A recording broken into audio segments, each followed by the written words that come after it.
Welcome back to Talk of the Town on 99.7, 1450 WHTC and WHTC.com. And we welcome you back to Talk of the Town for this Thursday, March the 4th. I'm Gary Stevens. First Thursday of the month, we catch up with what is going on in Holland City Hall and going on in the Tulip City with the operational leader of the city of Holland in terms of municipal government. He is the city manager, Keith Van Beek, and he joins us via the Zoom connection. Keith, good morning and welcome back to WHTC.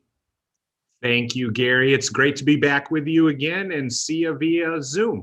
Yes, and if you want to join us, no, you can't join us via the Zoom. We'll take your phone calls instead at 395-1450, 395-1450. Spring fever. Yes, we can definitely have spring fever now. It's March. It's not February. And it reminds me of spring fencing, as in protecting the tulips. And the fencing still is on with many of the areas. The tulip bulbs have been planted before your time. We had issues with bunnies and with deer getting at the bulbs. We had to, in fact, one year, get some sharpshooters to try to get them out of the way, especially around Windmill Island. Don't need them now. Looks like the fencing will work pretty well there, Keith. Yeah. While not to go out and inspect the fencing directly, I took a walk around Windmill Island Gardens this weekend with my wife. And yesterday I was at Window on the Waterfront with some staff taking a look at a project, and the fencing is up, which isn't great to look at, right? But what was fun to look at is that the tulips are starting to peek through and come through the ground. So, Gary, I have spring fever also, as I bet most of our listeners do also. One other thing from before your time, let's make sure we don't get too warm too soon, or we might have a STEM Fest like 7 years ago. We don't want that either.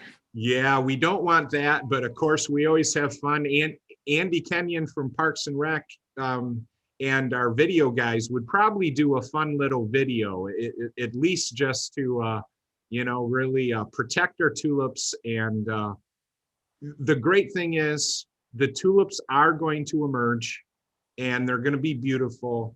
And boy, our community really needs kind of that burst of good energy right now, don't we? We certainly do indeed. 395-1450, 395-1450. Good morning. You're on the line with City Manager Keith Van Beek. Good morning. I was just wondering, are there any plans to have the Friday night concerts at Collins Park or the sidewalk performers downtown? Are there any plans for that? Yeah, go ahead, Brian. Yeah, great. Thanks for the call.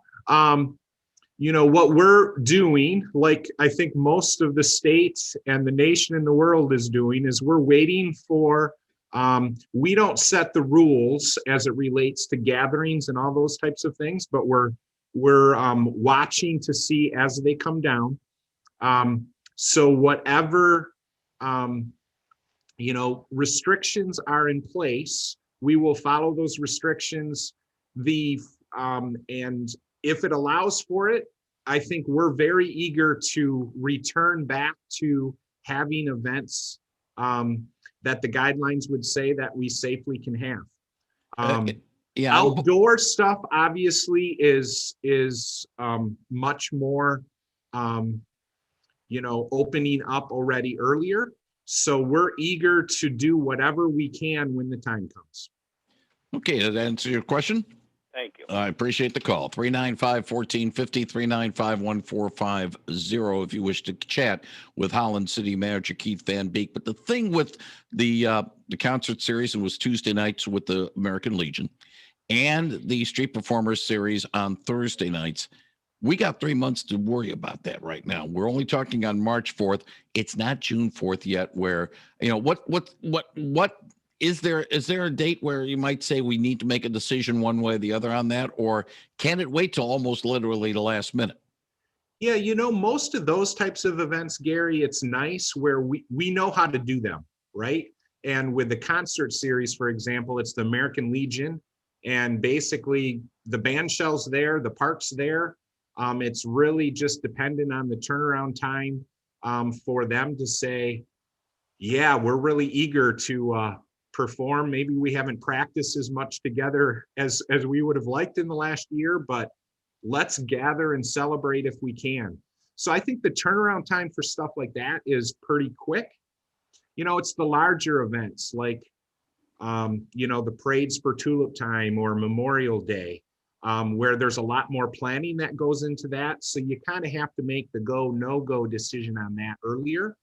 But there's lots of events that we all enjoy here in Holland that we can react to and pivot on quicker. And we can say, hey, rules allow it, let's bring it back. And along those lines, then, it was interesting. Tuesday morning, Tulip Time announced its plans for a scaled down 91st annual renewal of Holland's annual signature event. And then a few hours later, the governor started to relax the rules for restaurants and taverns and gatherings and the like. Gwynna told us on Tuesday, no parades this year. To a certain extent, along the lines of what you just said, Keith, a thing like a parade, you're going to need some time to be able to get the logistics down. So maybe, again, March 4, by May 1, make a decision. No, it's got to be done a little bit earlier than that. Yeah, I really give a lot of credit to Tulip Time and to Gwen and her teams. It's really hard. It's really frustrating. We all want to, return and do all that we can. But the amount of planning that they have for the types of events, they're early, right? Tulip Time is one of those earliest events in the state that's really of the large nature. So I give them a lot of credit to being as flexible as possible, dealing with the frustrations that we're all dealing with, and yet saying, hey, we're going to make the best of it. And we know that people want to come and celebrate the Tulip, celebrate Holland, and we're going to do what we're able to, even with all of the limitations in place. 395-1450, 395-1450. If you have a question for Holland City Manager Keith Van Beek, you'll be happy to answer it at 395-1450. March the 4th, in about 2 months, the city of Holland will need, by city charter, to pass a spending plan, a budget for fiscal 2022, which means a lot of work for you and your staff putting together the proposed spending plan. We're about, I would say, 6 weeks from having it unveiled to council to look over the rough draft. How's the process going, Mr. City Manager? Yeah, I gave an update under city manager comments last night to council. And really the update that I gave is not to be surprised. Already through this past year, right? We've been cautious. We've been concerned that absolutely the pandemic that we're in has consequences. And in the government space, quite often those consequences as far as revenue that comes in kind of lags all the other sectors. And that's turning out to be true. So it is going to be a more difficult budget year as we plan for fiscal year 22.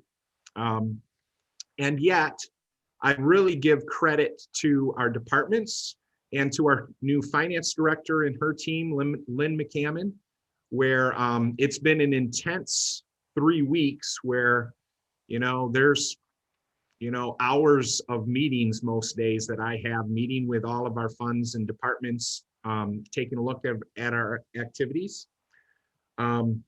So April 1 is the day that we release to council and the community a high level kind of first blush of the budget. And then we still work for another 2 weeks where we give the detail behind that, Gary. And then on April 14 and 15 are the budget review sessions where we go not quite line by line, because then we'd need about 18 days, Gary.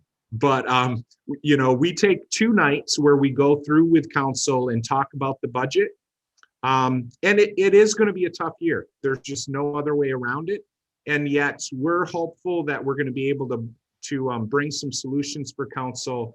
That the biggest thing for me is maintains, kind of the expectations for the community, that we're certainly not looking at asking for more money, and yet we're going to maintain the services that our citizens want from us. And I think we're going to be able to do that. That leads me to a couple of questions. First of all, how is the public input still a part of the process? Can the public still have input on the process itself and comment on some of these, on some of the proposals that would be in the proposed spending plan? Yeah, absolutely. So we started this whole process off where the community, specifically with Coffee with Council, it's called, where they can kind of make their larger priorities and desires known. And then the reason that April 1 date is important, Gary, is because there, and then April 14 and 15 is when the entire budget is made known.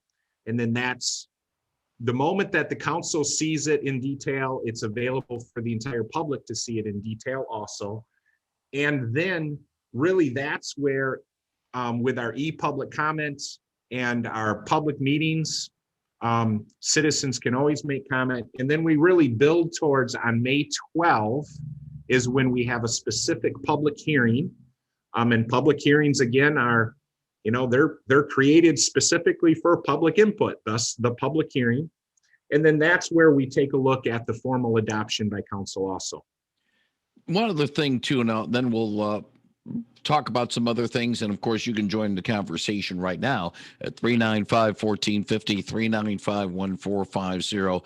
Keith, I'm going to paraphrase what you just said a few moments ago about trying to maintain, try to keep up with the spending plan to be able to maintain the services that the city can be able to do in these times right now where revenues are going to be kind of questionable in terms of how much and whether or not it's still going to be the same.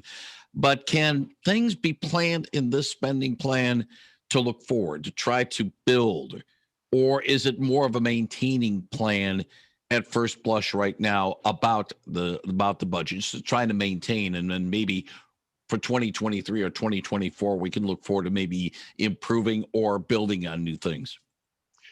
Yeah, so Gary, that's a great question. And really the way that I look at it, and it's overly simplistic, but I think it answers your question.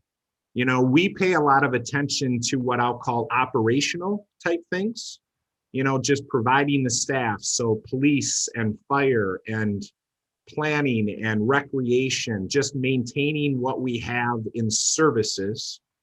But then there's the other side of the coin where we take a look at capital. And what we know is, looking back at the Great Recession, one of the first things that you start to take out of spending plans is taking care of your capital needs, streets, parks, buildings.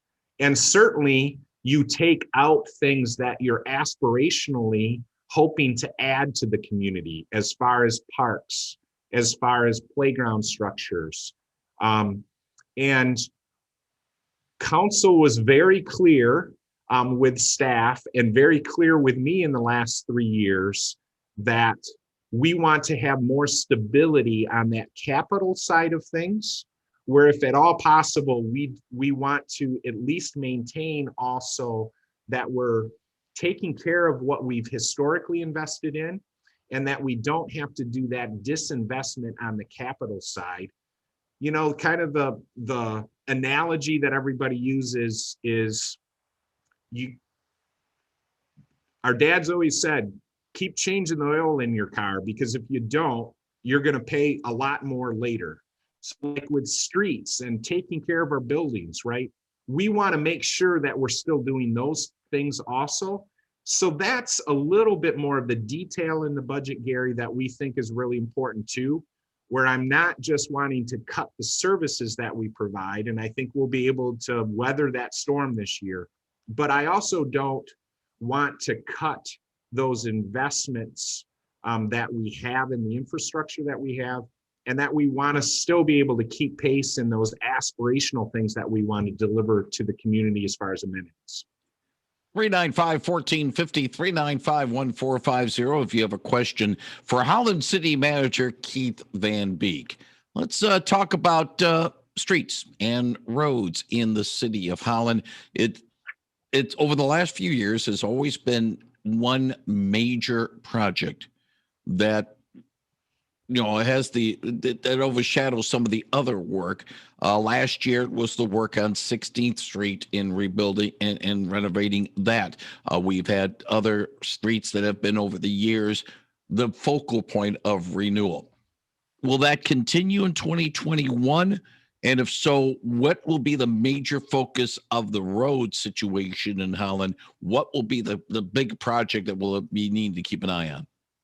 Yeah, thanks, Gary. And kind of our last discussion, it segues into that really well, right? Because we think it's important that we do continue to have those road projects, because otherwise we fall behind. So in 2021, the ones that we're gearing up for is 10th Street reconstruction from Lincoln to Van Raalte.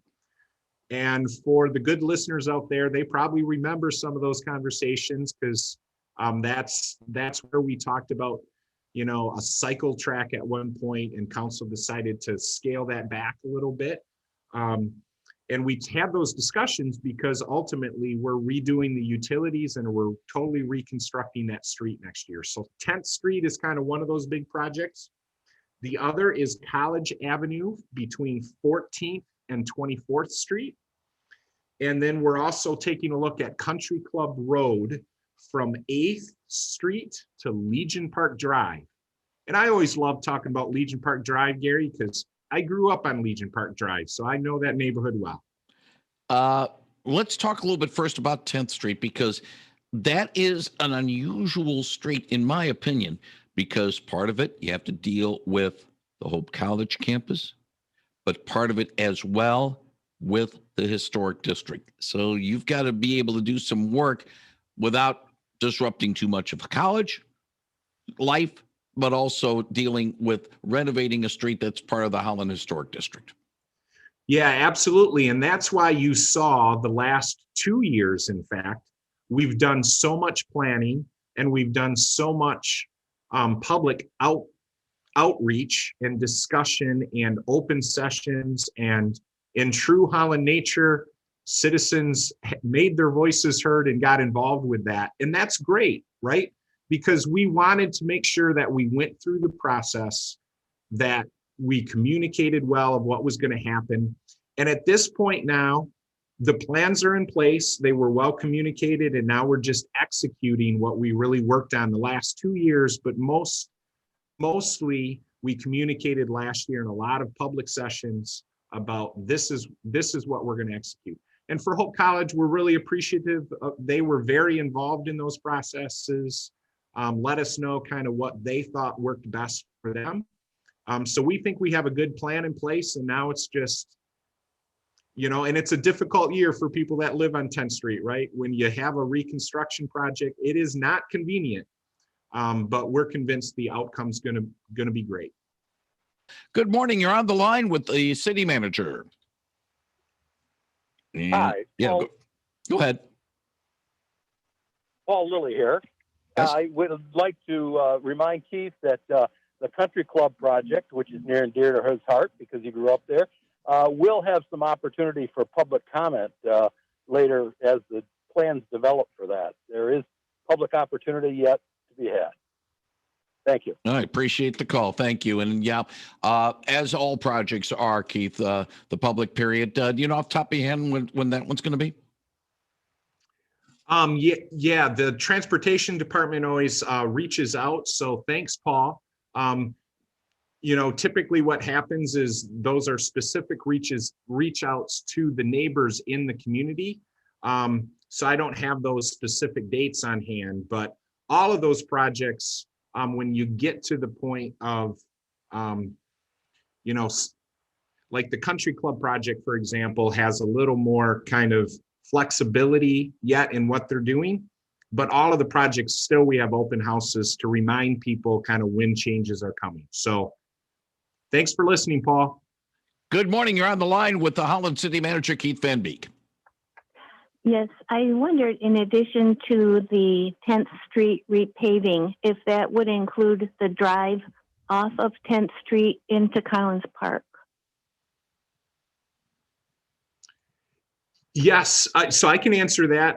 There was a lot of discussion by council and a lot of planning by staff too, to do what we can for a safe crossing of Van Walte right there as 10th Street transitions into the park.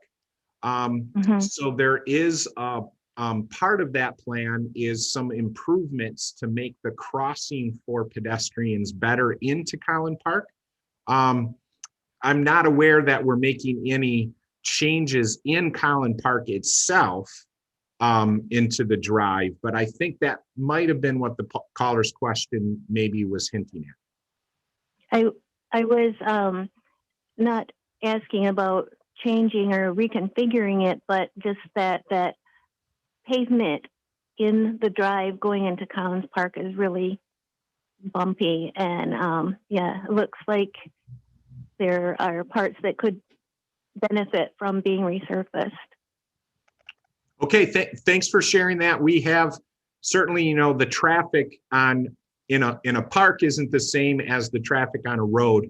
So we do have a rotating schedule where we take a look at that and take care of that. I'm not exactly sure the rotation that we have in Collin Park. All right. Appreciate the call. Thank you. 395-1450, 395-1450. Couple of other things, if we have time, real quick. Holland City Council chambers, unique in the sense that even before the governor said no more public meetings, everything has to go virtual, Holland could still have in-person meetings because of the way the council chamber is configured. Social distancing was there. Looks like those meetings will be back in person again soon. Yeah, we had a great conversation with council last night, and council, I really appreciate they see the value in that meeting in person for them. Doing the business of the community is really important, and doing that in person is just always better than doing it via Zoom. So they gave directions to staff last night, which I appreciate and agree with, that we're going to be moving our meetings back to in person as soon as we can. Last year, Gary, the rules were a little bit different, where the number of people we could have in council chambers was driven more kind of on a square footage, or that if you could be separated by 6 feet then and have all of the other restrictions in place, that was the limiting factor. Right now, it appears the limiting factor is just flat 25 people, but we believe that we can still make that work. So probably won't be next week, but the following week we'll return to having our council meetings and study sessions in person. Keith Van Beek, thank you very much. We'll talk next month. Thanks, Gary.